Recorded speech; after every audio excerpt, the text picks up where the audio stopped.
Hello बच्चों, कैसे हो तुम लोग। उम्मीद करता हूँ तुम लोग बहुत अच्छे हो। आज तुम लोगों को एक बहुत अच्छी सी कहानी सुनाऊंगा। ये सुन के तुम्हारा मन आनंद से नहीं भरेगा मगर दुख से भर जाएगा। जब ये कहानी तुम लोग सुनोगी तुम लोग का आंख नमी हो जाएगा। शायद किसी किसी का आंख में पानी भी आ सकता है। इसलिए मैं तुम लोगों को रिक्वेस्ट करता हूँ ये वीडियो पूरा देखो और इसके साथ जो स्टूडेंट अभी तक मेरा चैनल सब्सक्राइब नहीं किए हो जरूर मेरा चैनल सब्सक्राइब करो। इस वीडियो के साथ अंत में तुम लोगों को एक हिंट्स देंगे। उसी हिंट से तुम लोगों को पता चल जाएगा इसके और भी जो दूसरे वीडियो आएगा वो भी क्या हो सकता है। और ये वीडियो आज उतना मज़ेदार नहीं होगा। सुन के तुम लोगों को जैसे सगुन लग जाए, आह क्या अच्छा कहानी सुना। हाँ, कहानी एक सुनोगी मगर वो कहानी है दर्द भरा कहानी। एक 16 साल की लड़की का मौत का कहानी। 16 साल मतलब तुम लोगों के जैसे ही तो उम्र है। आज ये बोलने से तुम लोगों को पता चल जा रहा है मैं आज क्या पढ़ाने जा रहा हूँ। देखो, from the diary of Anne Frank. तुम लोग एन फ्रैंक का जो पिक्चर है बहुत परिचित हो। एक्चुअली ये पिक्चर वर्ल्ड फेमस है। मगर वो डायरी क्यों लिखा और क्यों उसका डायरी इतना फेमस हुआ, क्या है उस डायरी में, आज हम इस वीडियो में तुम लोगों को बोलेंगे। तुम लोग ध्यान से सुनो ये दर्द भरी कहानी एन फ्रैंक का। एन फ्रैंक एक ज्यूज थे। उसका जन्म हुआ था फ्रैंकफर्ट जर्मनी में 12 जून 1929 और इसके साथ भी देखो उसका डेथ हुआ 1945 और उसका मरने का साल है मगर कोई डेट नहीं है। उसका पूरा नाम है ये एनेलिस मैरी फ्रैंक। बहुत कठिन नहीं है मगर तुम लोग चाहो तो याद कर सकते हो।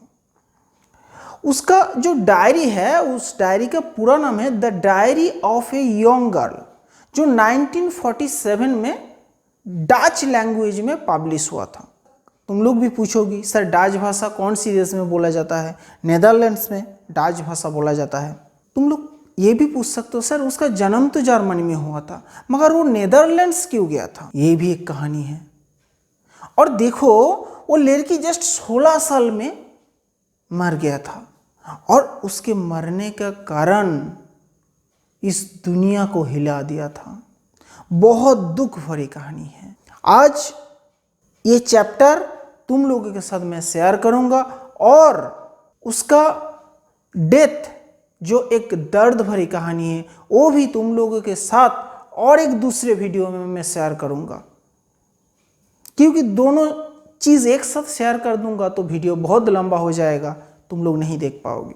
तो तुम लोग ये वीडियो जरूर देखो और मेरे चैनल को जरूर सब्सक्राइब कर लो। क्योंकि दूसरे वीडियो जब एन फ्रैंक का डेथ होने का कारण हम बताएंगे तुम लोगों को जल्दी से जल्दी वो वीडियो मिल जाएगी।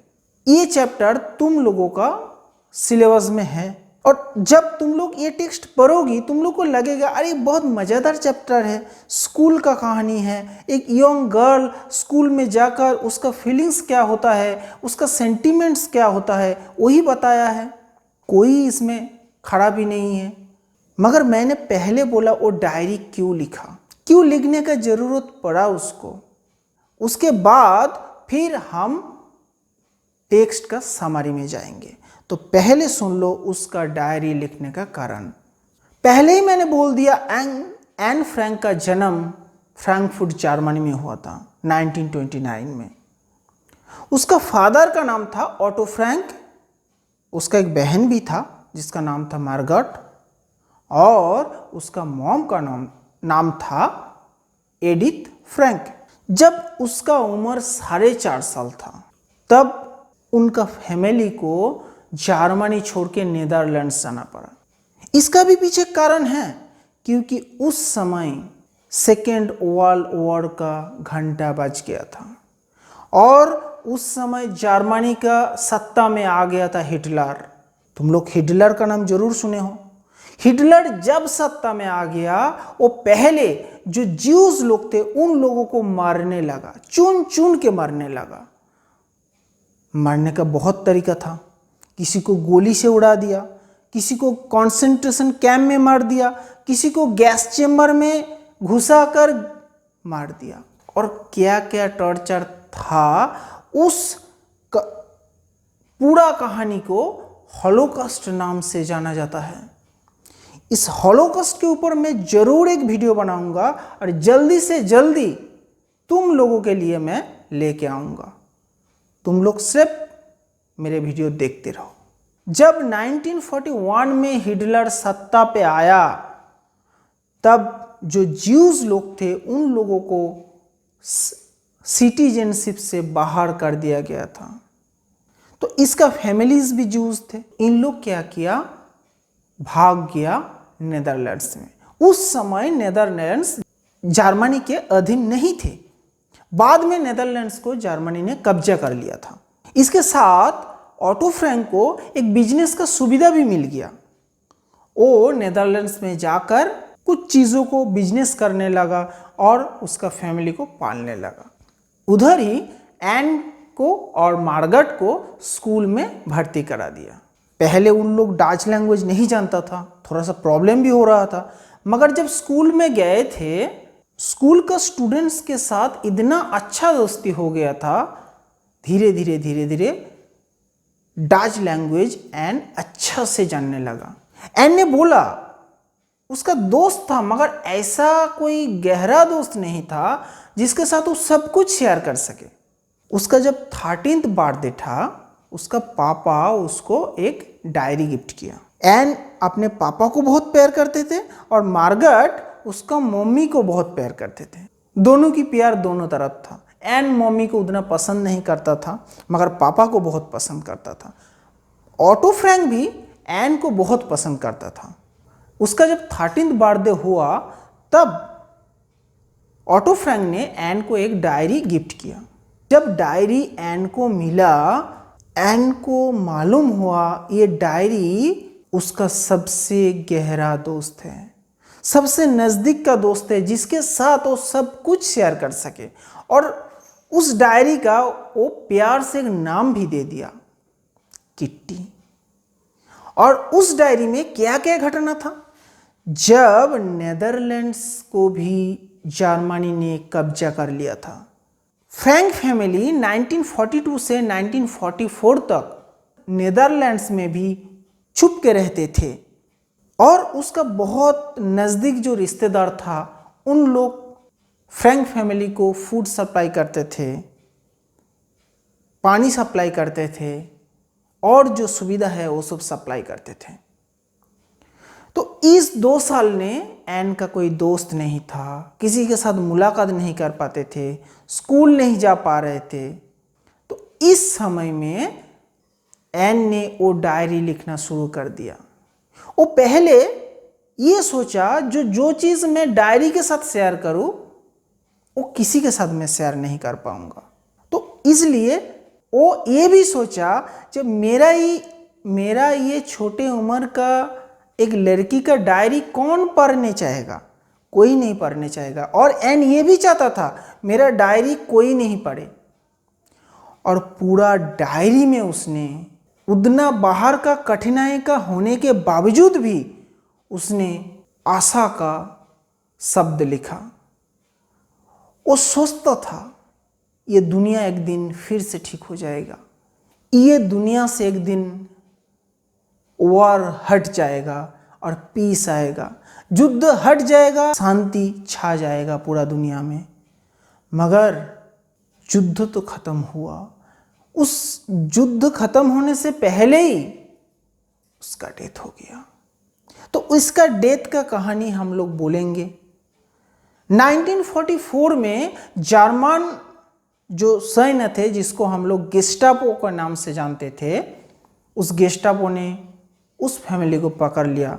शायद किसी ने बोलता है जो उसके फैमिली के साथ कोई बिट्रे किया। उस फैमिली को जब पकड़ लिया था, उन लोगों को वहीं से अरेस्ट करके जर्मनी लेकर चला आया। और उस फैमिली को डिवाइड करके अलग अलग जगह में भेज दिए। मार्गरेट और एन को एक कंसंट्रेशन कैंप में भेज दिया, उसका मम्मी को और एक कंसंट्रेशन कैंप में भेज दिया, उसका फादर को और एक कंसंट्रेशन कैंप में भेज दिया, उसका मामी कंसंट्रेशन कैंप में मर गया, मार्गरेट और एन भी कंसंट्रेशन कैंप में टाइफस रोग के कारण मर गया, उसका पापा एक जिंदा थे।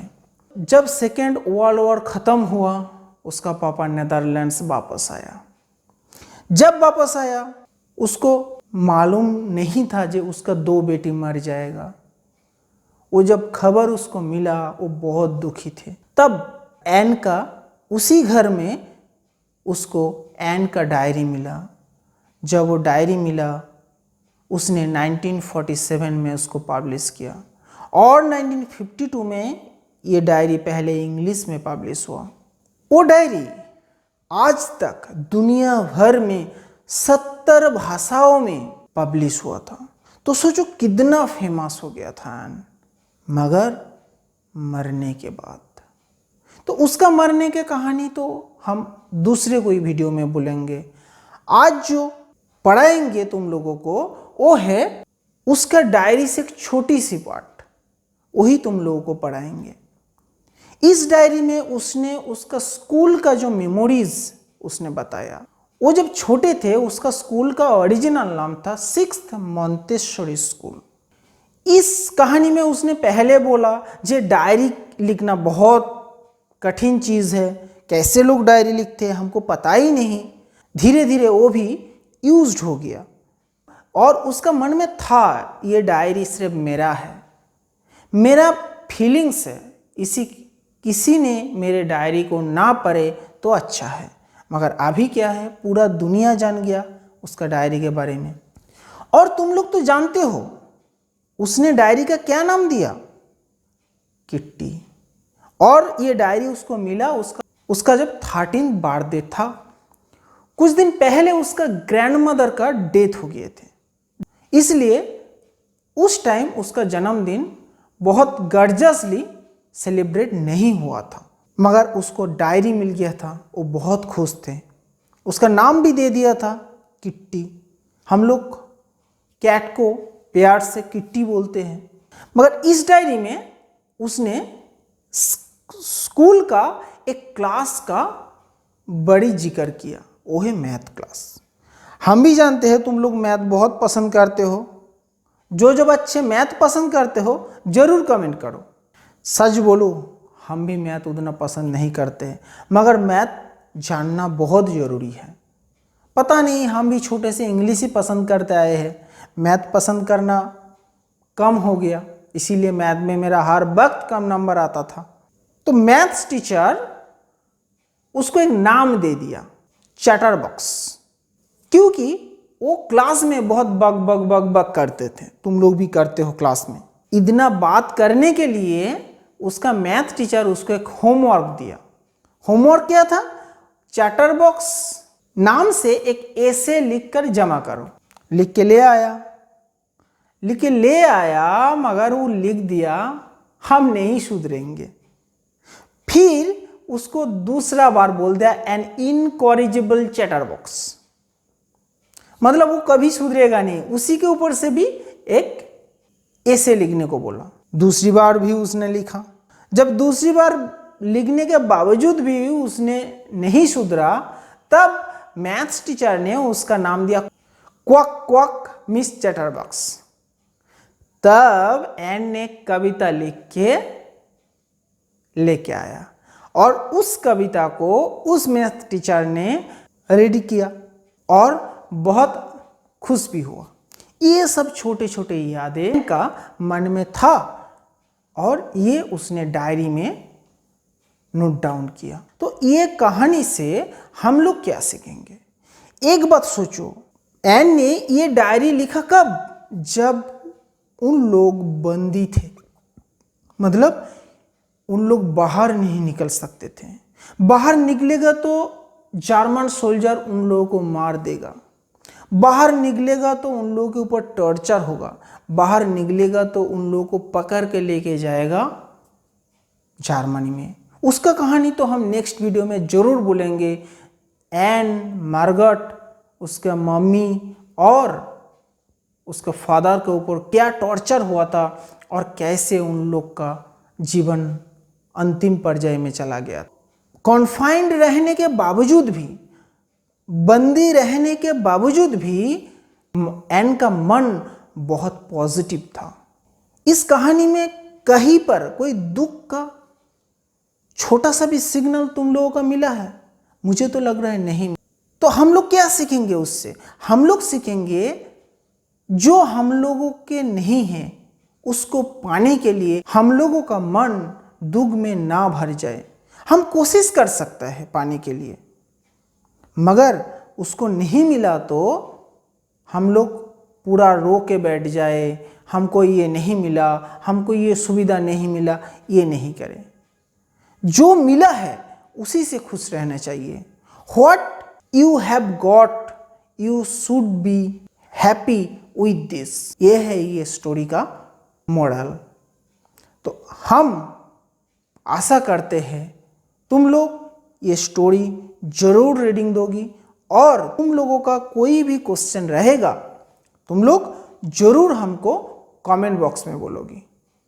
आज के लिए इतना ही, और दूसरे वीडियो जरूर आ रहा है।